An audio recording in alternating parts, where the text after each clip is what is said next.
อันนี้คือดอกแคมของกระเจ้าโลละ3,000 กีบ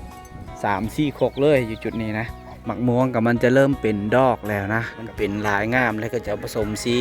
นี่คนเลยโอ้เกือบ20 ปลายโลได้กระสอบหนึ่งนี่กระเจ้าสารเอาโดยไม่ผางไม่อย่างนี้แหละนี่โคตรสูงแบบนี้เลยสิ้นได้ทุกคนเลยโอ้สิ้นก็งามอยู่ตำเข้าทุกคนเลยตำเข้าแบบโบราณเลยก็ว่าได้ขี้แกบหรือว่าห้ำให้มันออกจากจุดเม็ดเข้าจุดนั้นทุกคนเลยนะเกือบทุกเสาทุกแรงเลยได้ทุกคนคนนี้ก็กำลังผัดเข้าน้องๆเพิ่นก็กำลังกะเกียมมองอีหยังกำลังสีกะเกียมลงหาป่าในยามตอนแรงได้พากันเด็ดดอกแคมแบบนี้แหละโอ้นะมันตรงนี้อยู่2 สีมีสีแดงกับสีขาวพากันไปเอาน้ำแบบนี้แหละ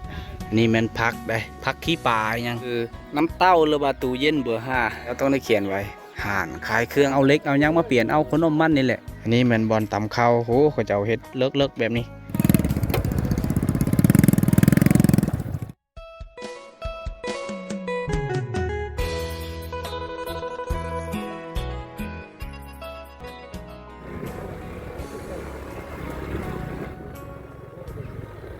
เอาทุกคนเลยตอนนี้เบาเคกาน่าจะข่าวหอดหมู่บ้านแล้วนะทุกคนเลยเอาสบายดีทุกคนและกาสบายดีพ่อแม่พี่น้องทุกคนเด้อที่กำลังติดตามและรับชมวิดีโอเบาเคบันปลาได้ทุกคนตอนนี้เบาเคกามาอยู่ที่หมู่บ้านชนบทอีกหมู่บ้านหนึ่งทุกคนเลยเอาทุกคนเลยพอเขาหอดหมู่บ้านเขาจะเห็นอันนี้คกต่ำเข้าของข้าเจ้าได้ทุกคนเลยข้าเจ้าห้ากระเห็ดใหม่ๆข้าเจ้าเอาจักซิตินนี้ยังมาเหลือยมาปาดได้เนี่ยตอนนี้ข้าเจ้าได้เห็ดอันนี้เป็นคกแล้วได้เจาะได้ยั่งทุกคนเลยเอาไฟมาจูดมายั่งอยู่แถวนี้นะควายข้าเจ้าจะเลี้ยงแบบนี้เลยทุกคนนะในช่วงนี้มันจะเข้าบ้านเองมันเลยนี่มันจะกินยาส่วนยากับมันอาจจะเหี่ยวแบบนี้แล้วนะแต่ว่างัวกับยังทันได้กินอิ่มได้ทุกคนเลยทุกคนเลยช่วงนี้มันก็จะมีล่มแน่หน่อยนึงนะอันนี้เป็นหัวที่ข้าเจ้าเฮ็ดหน่อไม้ในส่วนหลังๆนะข้าเจ้าเฮ็ดหน่อไม้ทุกคนเลยนี่แล้วข้าเจ้าเฮ็ดหัวอ้อมไว้แบบนี้เลยอันนี้คือเฮือนของข้าเจ้าหรือว่าเฮือนของชาวบ้านทุกคนเลยนี่แหละนะอันนี้คือแสงโซลาร์เซลล์นะไฟฟ้าของข้าเจ้าก็คือหมู่บ้านเบาเคก็ต้องมีอันนี้แหละมีแสงโซลาร์เซลล์นี่แหละข้าเจ้ามันติดตั้งไว้แบบนี้นะมันจะปิดเปิดอัตโนมัติเองมันเลยนี่ทุกคนเลยมาอยู่อีกจุดหนึ่งมุมหนึ่งอันนี้คือดอกแคมของข้าเจ้าก็จะตากแบบนี้นะนี่ข้าเจ้าเด็ดสั้นแบบนี้จะขายทึกได้ตากให้มันแห้งแล้วอาจจะเป็นขายราคาทึกโลละ3,000 กีบ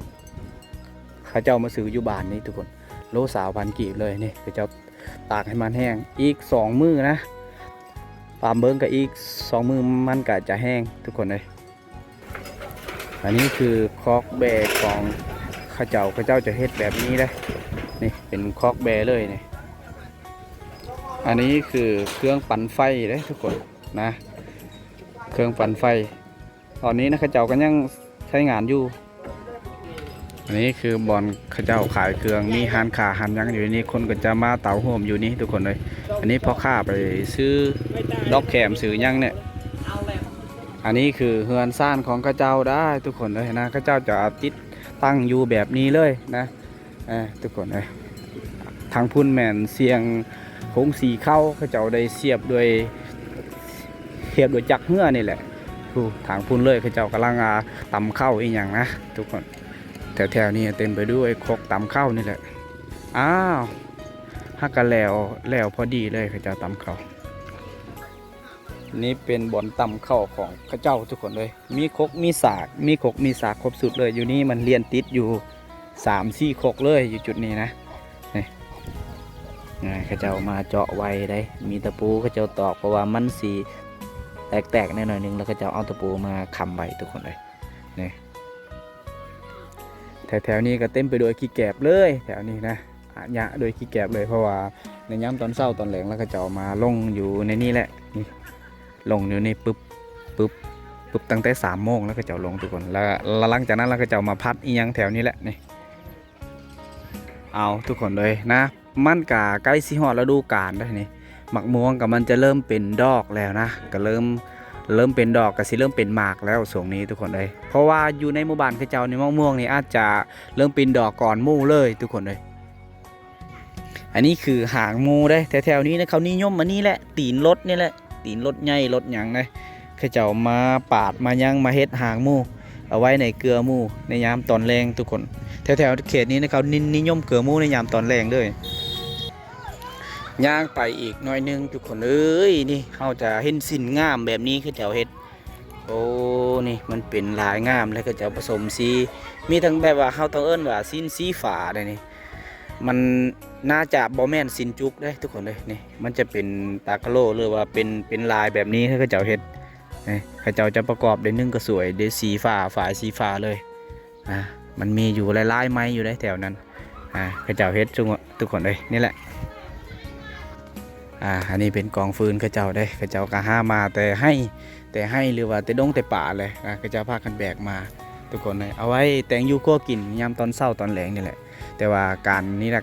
ก็ต้องหาง่ายได้แถวนี้เขตนี้อันนี้คือดอกแคมเลยโอ้อันนี้ตกแล้วทุกคนเลยมา10 ปากให้เขาเจ้านะตกแล้วอันนี้เขาเจ้าฮักก็เริ่มปากประมาณ2 โมงนี่แหละหรือว่า10 โมงทุกคนเลยถ้าว่าตากแต่เช้าก็อาจจะแห้งแล้วได้นี่ก็ถือว่าการปากกะอย่างที่ทุกคนในหูนะบ่าวเคก็เคยว่าให้ทุกคนในหูเนาะอาจจะแมน2 มื้อ3 มื้อหรือว่าจึงขายได้ทุกคนเลยขายโล3,000 กีบนะอาจจะเป็นราคาได้ถ้าว่าแห้งถ้าว่าขายดิบแบบนี้นะอาจจะแม่นโลละ5,000 กีบนะตอนนี้เวลากะ15 โมงนะทุกคนเลยมันให้เราได้พ่อเครื่องจักรปั่นเข้าได้ในส่วงลังๆแล้วเขาจะใส่อันนี้นะมาดึงมาเสียบใส่กับจักรรถไถทุกคนเลยเบิ้งเนี่ยมุ่นกับพ่อใส่ได้อยู่ได้อันนี้ก็น่าจะแมนขอกแบ่ขอกไก่นี่แหละโอ้แต่ว่าเต็มไปด้วยแสงโซลาร์เซลล์ทุกคนเลยนี่แหละแสงโซลาร์เซลล์เขาจะมาใส่ไฟฟ้าของบ้านเฮาบ้านบ่าวเคก็คือกันเลยใส่อันนี้แหละทุกคนเลยนะนี่ตอนนี้มันเปื่อนแล้ว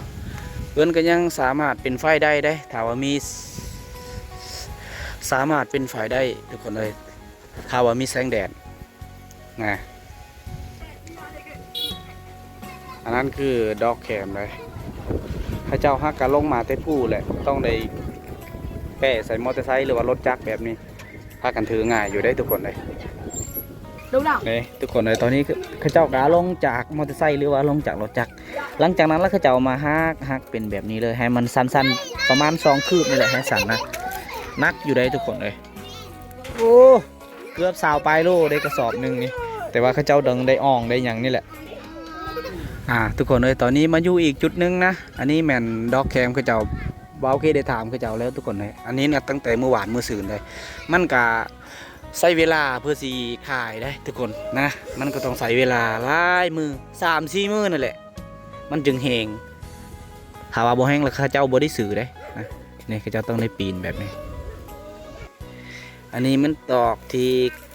ข้าเจ้าอยากมัดแขมมันแหละตัวนี้ทุกคนเลยแต่ว่าตอนนี้ข้าเจ้าก็จะทิ่มแบบสายแบบนี้นะอันนี้มันน่าจะแม่นขอไก่หรือว่าลกไก่ได้ข้าเจ้าสานเอาโดยไม่ผางไม่อย่างนี้แหละทุกคนเลยลกไก่แล้วตัวนี้หมู่บ้านข้าเจ้าก็น่าจะมีเฮือนลังแปลนลังใหญ่แบบนี้เลยนะทุกคนอย่างที่ทุกคนได้เห็นนะนี่ที่เฮือนลังแปลนแบบนี้เลยแสงโซลาร์เซลล์นั้นน่าจะมีเกือบทุกหลังคาเลยนี่อันนี้คือไฟฟ้าข้าเจ้านั้นน่าจะมีเกือบทุกหลังคาเลยทุกคนเลยอันนี้เป็นบ่อนไก่ไข่ทุกคนเลยนะข้าเจ้าเอาเป่าเอาสอบมียังมาใส่มันมีอยู่1 2 3มันมีอยู่3 แม่ที่มาไข่อยู่จุดนี้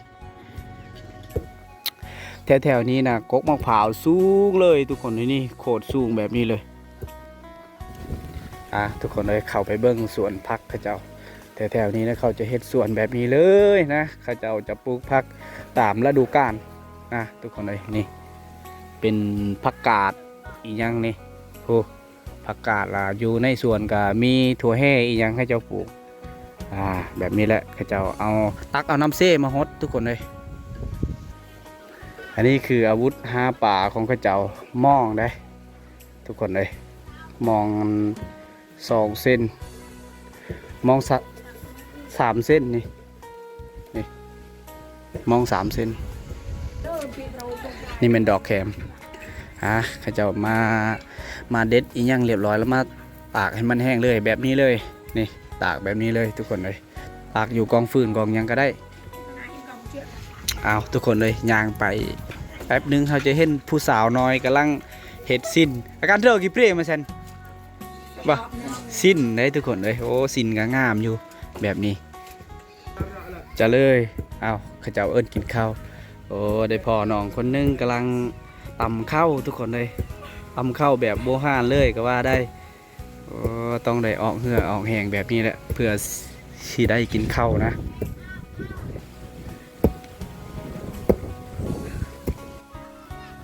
ทางปุ้นก็เขาเจ้าตากดอกแคมคือกันได้ทุกคนเลยอาจจะแม่นตากอยู่เทิงหลังคาเลยจุดนั้นเงินเขาเจ้าทุกคนเลยนี่มันมองใหญ่มอง4 เส้น5 เส้นเลยหรือว่ามอง10 เส้นเขาเจ้ามาตากไว้อยู่จุดนี้ให้มันแห้งทุกคนเลยถ้าว่าถือก็อาจจะแม่นป่าใหญ่เด้กระบุ้งกระตาเขาเจ้ามาแต่หาปูหาปลาแล้วเขาเจ้ามาตากแดดให้มันแห้งแบบนี้แหละทุกคนเลยตอนนี้บ่าวเคก็ยังอยู่จุดนี้นะนี่2พ่อลูกกำลังแยกมองเพราะว่าพอมาตอนแรกแล้วเขาเจ้าสีลงมองทุกคนเลยนี่แหละลงมองตอนนี้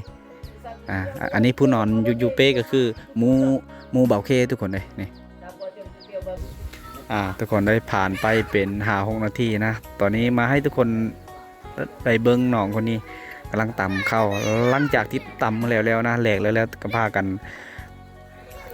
ตักออกเขามาใส่พัดทุกคนเลยหลังจากนั้นก็พากันพัดออกขี้แก่เป็นอย่างแหละพากันจะพัดแบบนั้นทุกคนเลยนี่แหละนะก็ต้องสวยเวียกพ่อเวียกแม่อีกอย่างเลยเอาโอ้ทุกคนเลยพากันพัดแบบนี้แหละนะตรงนี่พัดขี้แกบหรือว่าห้ำให้มันออกจากจุดเม็ดเข้าจุดนั้นทุกคนเลยนี่พากันพัดแบบนี้เลยตอนนี้ได้ออกจากหนองคนนั่นที่ตำเข้ามาย่างเบิงจุดนี้อีกจุดนี้ก็น่าจะแมนตำเข้าตำตอนแรงตอนเศร้าได้ทุกคนนี่จะตำตอนแรงกับมาตอนเศร้าตำตอนเศร้าก็จะอาจจะมาตอนแรงนี่คนนี้ก็กำลังสีตำเข้าอยู่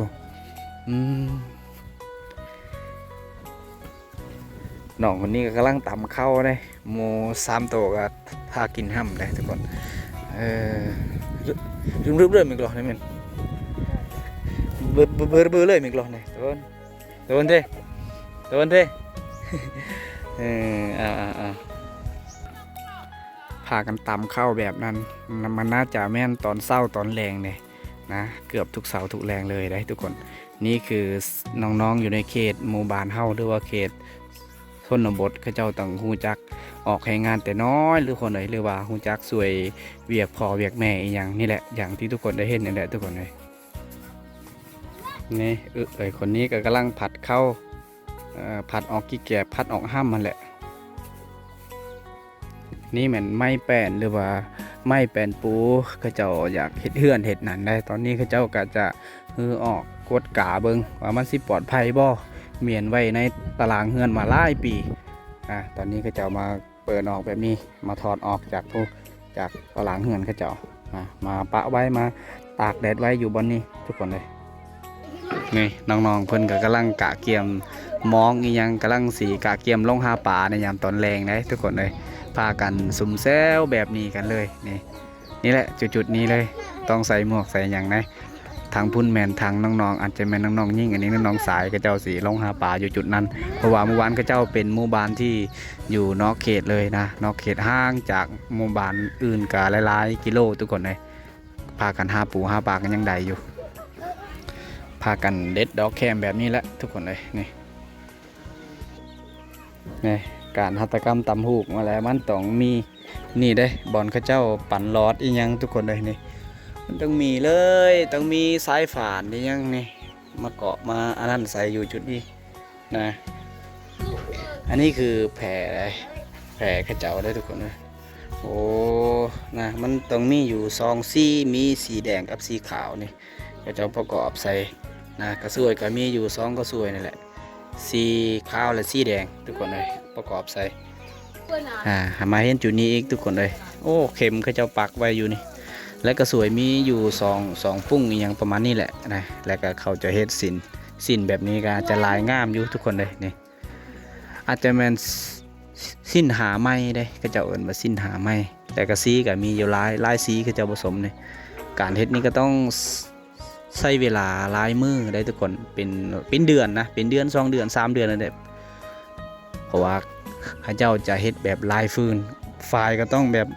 ยาวหลายเมตรนี่ยาวแบบนี้เลยเอาน้องคนนี้ก็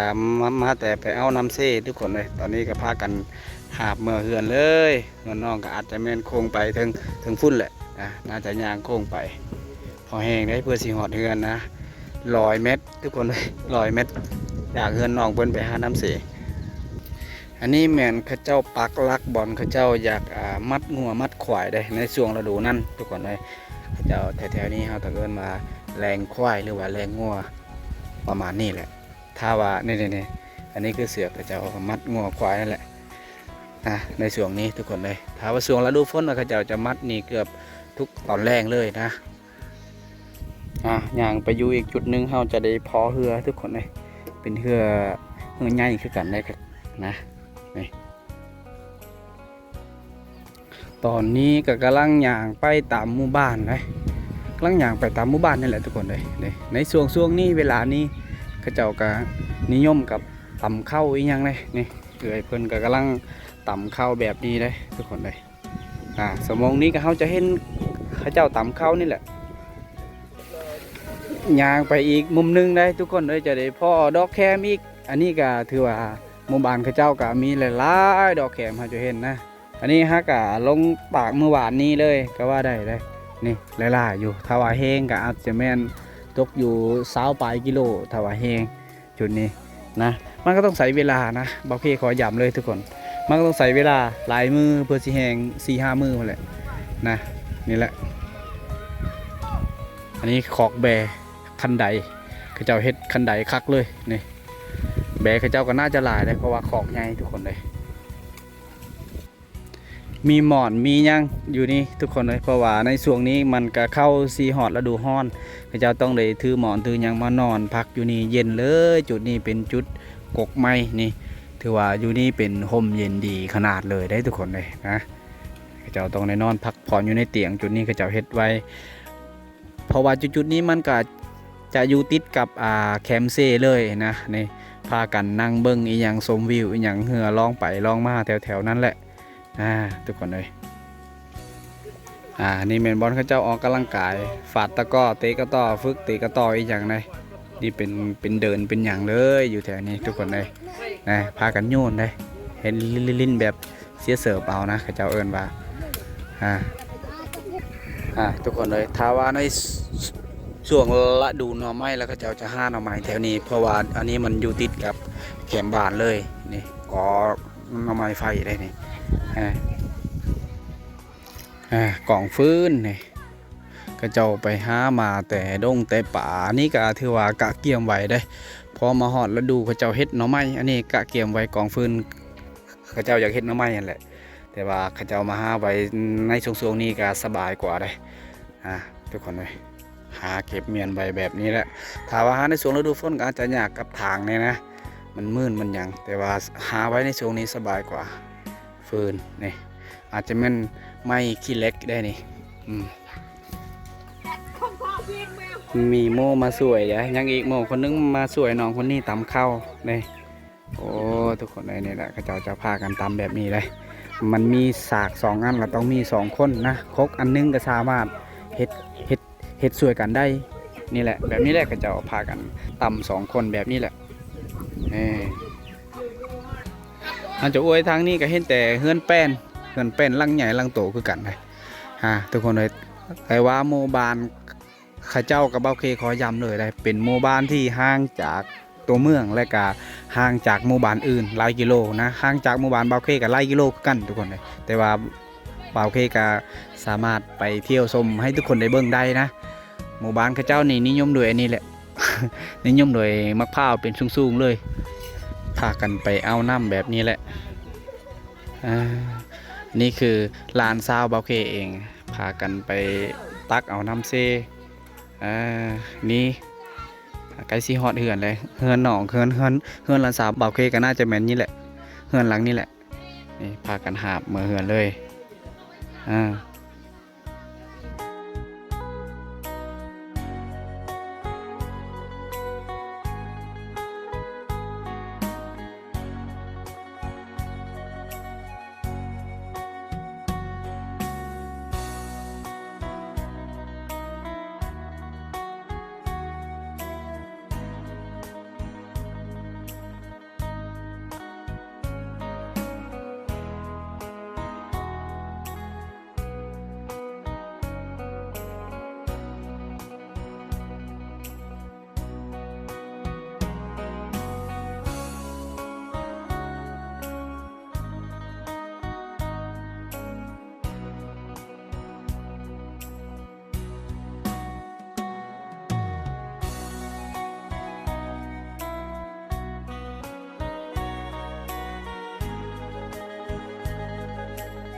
ย่างไปอีกจุดหนึ่งก็น่าจะเห็นกองฟืนนี่แหละ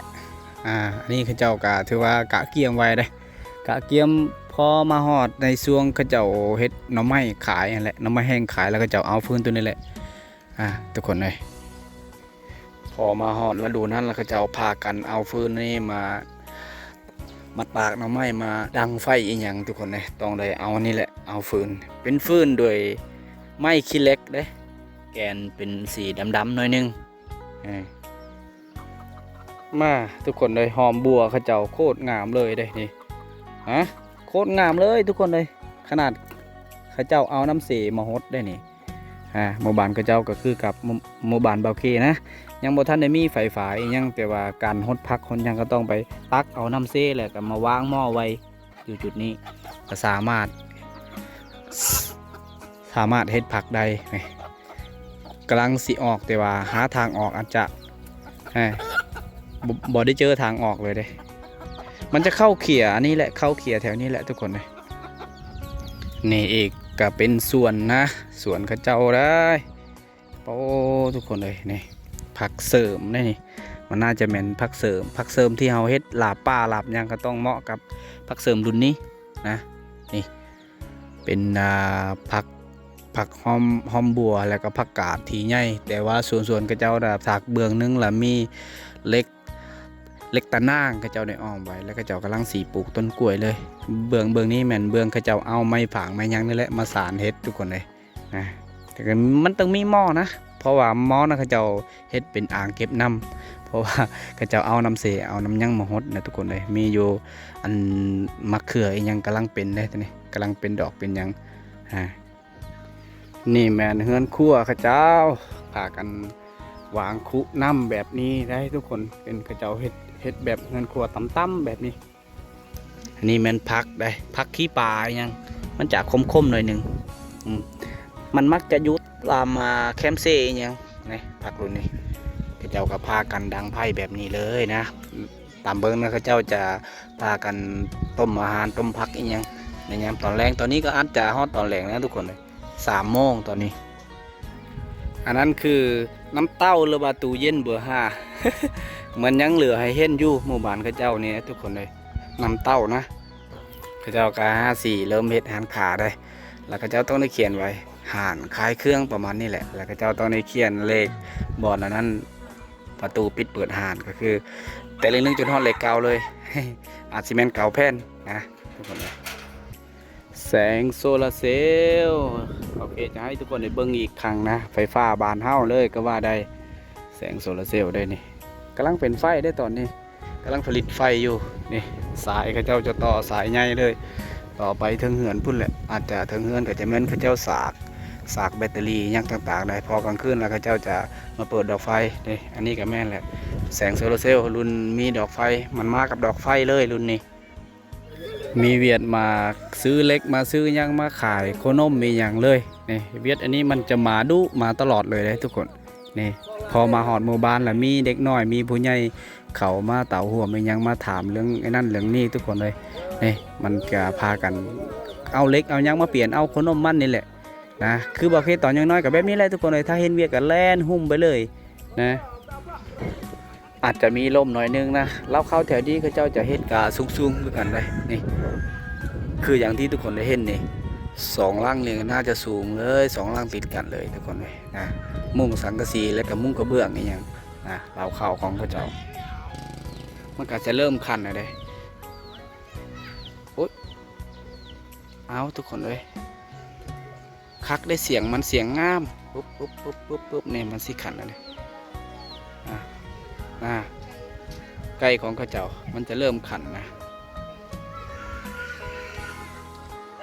งั้นแม่นบอนเก็บเมียนน้ำกินน้ำหยั่งของเขาเจ้าได้ทุกคนเลยเนี่ยมีมองมีอย่างได้น้ำก็อาจจะเป็นน้ำเซ่นั่นแหละทุกคนแต่ใครในช่วงนี้น้ำเซ่กับมันจะเริ่มใส่นะเขาเจ้าก็พากันเอาน้ำเซ่มาล้างถ้วยล้างจานแต่งยูโคกินก็เอาน้ำเซ่แหละทุกคนเลยแถวๆนี้กันย่างไปหอบสองหอบก็น่าจะเห็นนี่แหละลูกโมบานเขาเจ้านี่ก็มีอยู่ได้ทุกคนเลยนี่อันนี้เหมือนบอลพ่นผ้าในช่วงเวลาออกให้ออกสวนนะในช่วงนี้ก็ใกล้สีเขาฤดูทางให้ทางสวนนะเขาเจ้าต้องได้เอาอันนี้ก่อนมาถูอย่างเขาเจ้าต้องเอิ้นว่าพ่นฝาทุกคนเลยอันนี้เหมือนบอลเขาเจ้าเกลือมูได้น่าจะเอิ้นว่าหางมู่เลยก็ว่าได้ก็จะเอามาเอากระตุกมาปาดนี่ยังนี่น่าจะเป็นเลยนี่มันจะเกลือมูน้อยแบบนั้นละนี่มันก็จืดได้พอมาเข้าสีหอดละดูมันกินมันก็จืดเลยนี่อันนี้มันบอลตำเข้าโหก็จะเอาเฮ็ดเลิกแบบนี้นี่ก็จะเอาเฮ็ดกดเลิกเลยก็จะเอาไม้แดงไม้ยังเอามาเฮ็ดได้นี่ตำเข้าในย่ำตอนเช้าตอนแลงแต่ว่าตอนนี้นะข้าเจ้ากับสื่อหงสีอย่างแล้วเขาเจ้าก็บ่ได้ตามไปแล้วทุกคนผู้หงสีเขาเจ้าก็พาสื่ออันสื่อจักสื่อยังมาเสียบใส่ได้ทุกคนได้เพราะว่าเมื่อวานเขาเจ้าก็ยังบ่ทันได้มีไฟฟ้าใส่คือกับเมื่อวานบ่เคยเลยนะต้องได้เสียบจักเสียบยังแล้วเพื่อซีเขาได้เขาเจ้าจะเอาเครื่องเอาของมาตากไว้แบบนี้ช่วงนี้มันช่วงฤดูอันมีลมแน่บางมือก็มีลมทุกคนเลยมันจะเอาเครื่องของจะตากไว้เขาเจ้าจะตากไว้แบบนี้มันจะแห้งไว้นะเพราะว่ามีลมพัดตลอดเลยไม้แป้นไม้ยังเขาเจ้าได้นี่เขาเจ้าก็พากันเฮ็ดผ่าเหือนได้นี่ไม้แป้นน่าจะเบิ่งนะอาจจะแม่นไม้เปื่อยทุกคนเป็นไม้ที่เขาถือเบ้านะแต่ว่ามันกับมันคือกันได้ไม้ตัวนี้แต่ว่าเขาถือเบ้าทุกคนเลยแกมาแต่ผู้แต่ยังก็สามารถแกได้อันนี้คือไม้แดงเขาเจ้าสีเฮ็ดลักห่วงลักแกนนี่ยัง